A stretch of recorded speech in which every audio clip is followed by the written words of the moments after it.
Hello, welcome to the MCTC Anime Club Review. I am Crimson Lord. I'm Kat. I'm Selena. Depression. Hey guys, I'm 24/7 here. Alright, due to some technical difficulties we had, we were unable to watch when Marnie was there, so we had to switch it to a series. So instead, we watched Kakuriyo Bed and Bath for Spirits. Bed and breakfast. Bed and Breakfast, my bad.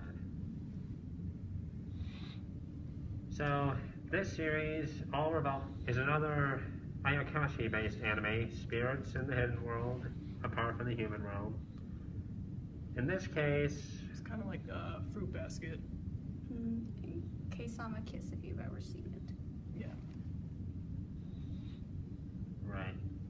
Anyway, this anime all revolves around a human girl who seems to have a large amount of spirit energy and one day is approached by an ogre Ayakashi. And after she gives him food, out of nowhere, he asks her to be his bride. And then she's whisked away to the world of the Ayakashi. And as it turns out, this isn't those lovey kinds of animes. It turns out the reason this is happening is because she was used as collateral because of her grandfather's death. So she now has to work there to pay off her grandfather's death, otherwise she marries the master of... The ogre guy. Yep. And he owns the Tenjin Yacht, which is basically the... a flying bed and breakfast inn for it's an Ayakashi. hotel. So what are your initial thoughts? I gotta say it's not bad for an Ayakashi-based anime, and I should know I'm a huge fan of those kinds of anime. It was very interesting anime. It almost reminded me of K-sama Kiss and a lot of the aspects that it has. It's a lot like that. I really like it. I'm pretty far into it, and it does get more in depth, but yeah, it's really good.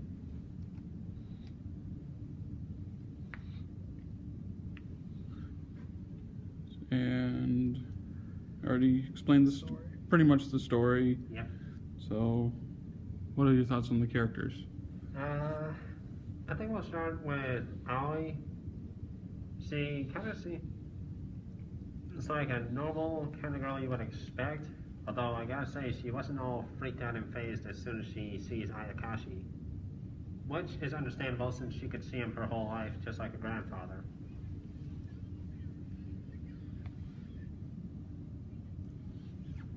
And honestly, I don't think she's that bad of a cook, according to what we've seen in the anime.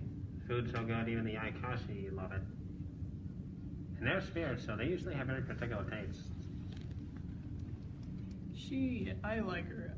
When I first watched this anime, I expected her to be that character that was really sweet and just forgave anything and whatnot, but she had that other side to her where she was like, fuck no, we're not doing that today. So yeah.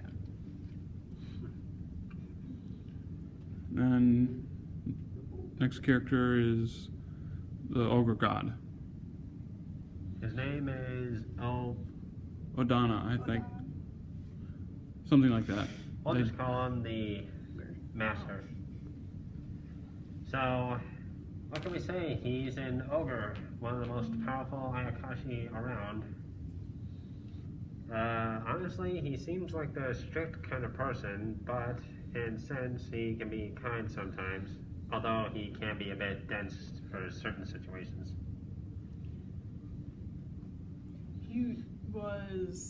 He shows his, like, I don't want to say true colors because there really isn't a lot of his emotions through the episodes, but he did show more of a meaner side the first 2 episodes, and after that it was more sweet and yeah, just like, it's okay.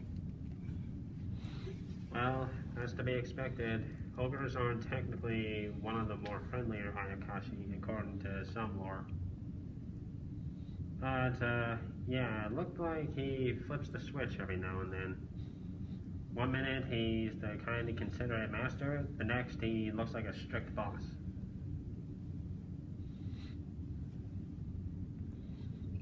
Next would be the Genji, the, what is he, seven-tailed or Nine-tailed nine-tailed fox. fox? The shape-shifting Mayakashi. Honestly, I had no idea what to make of it. One minute he's a cute little kid, the next he's a woman, then a tiny little fox, and he reveals his true form is just being a... Man. Yep. Although he seems to be one of the more kinder kind of people around there, from what we've seen so far. Yeah, he helps Aoi a lot through this series. He helps her with the cooking in the first episode, and Helps her set up the restaurant. yeah, he's like a supporting character, but like I said before, it gets crazier later.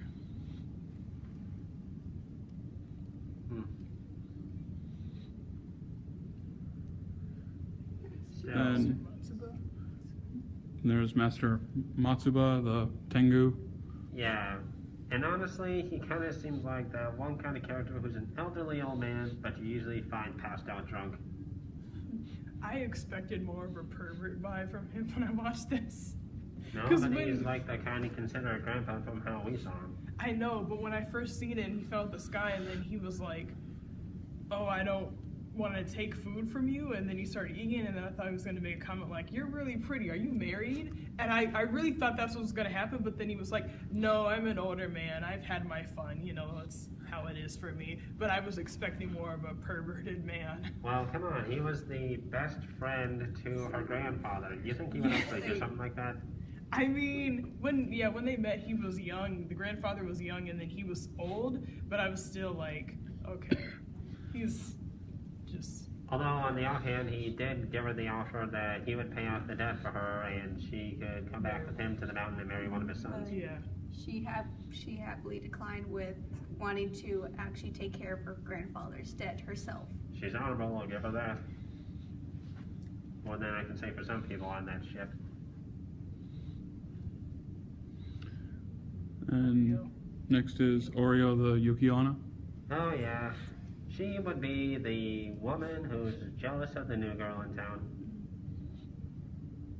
Although she does have a deep affection for the master of Tenjinya. But I can understand it. In one of the episodes we watched, we get the idea of why she feels such strong affection for him. But I gotta be honest, when I first saw it, I thought it was like the one who loves him from the shadows. But it seems more like a daughter admiring his father sort of thing. Yeah, I was so surprised with that one too. I didn't expect that when she said, oh, it's more like a father, and then when the, I don't remember their names, but those three faceless women that did the torturing, I honestly, when they said that, oh yeah, she has a huge crush on the master, and I was like, okay, I expected that, and then they said it's more of a father type thing, and I was like, okay, I didn't expect that though. But with her, she hates her, and then it's like, flip the switch, I'm the best friend, but I'm also like Regina George, where it's like, get in, loser, we're going shopping, but I still kind of like you. Classic case of misunderstanding there. Anyway, And then we have Akatsuki and Suzerain, the Earth Spiders. I'm not sure if that's the English name for Shichigumo or not, but let's just say they're Spider Ayakashi for namesake. Gotta say, polar opposites those two, despite them being related. One of them's kind, understanding, and the others are like, I don't like you, get the hell out of my business. That, of course, meaning the brother's strict, but the sister is more free-spirited and apparently stronger. And she's supposed to be the little sister. That was funny. With the brother, he's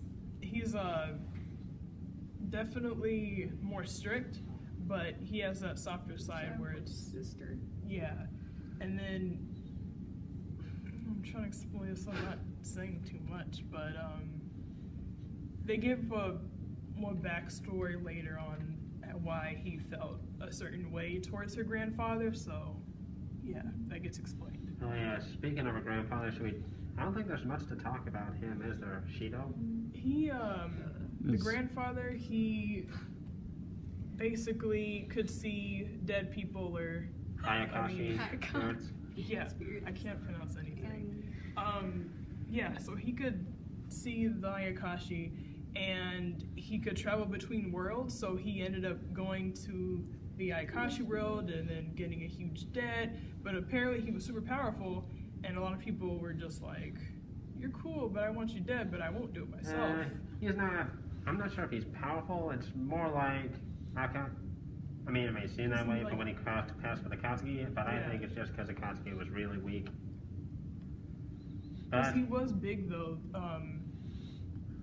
He gets bigger like with the power that he gets. So. Right. Well, despite that, even though there were some cases where he didn't seem like to amount to much, he did manage to make a few friends in the Ayakashi world. High-ranking friends, I'll mention to that, and maybe a few enemies. I honestly don't really think that he was actually friends with the ogre god, though. That's what the vibe is I'm getting from him. Yeah. it's kind of like a mutual business partner respect, but not like the friend respect. Like, oh hey, haven't seen you in a while. It's more like you do your thing, I do my thing, but don't get in my way of my business. Because in one of the episodes, what's his name? Master Matsuba, he said something on the lines of like, "I know your history with them, so don't take it out on her." But it seems like he doesn't want to disclose that information just yet. Yeah. Well, anyway, what's next in the list? Art and music. Art and music. Opening song is very nice. When I first watched this, I seen like a kind of a trailer for it, and it was subtitled. But I've seen the song and I watched like the first episodes, and I really liked the song. It was very nice.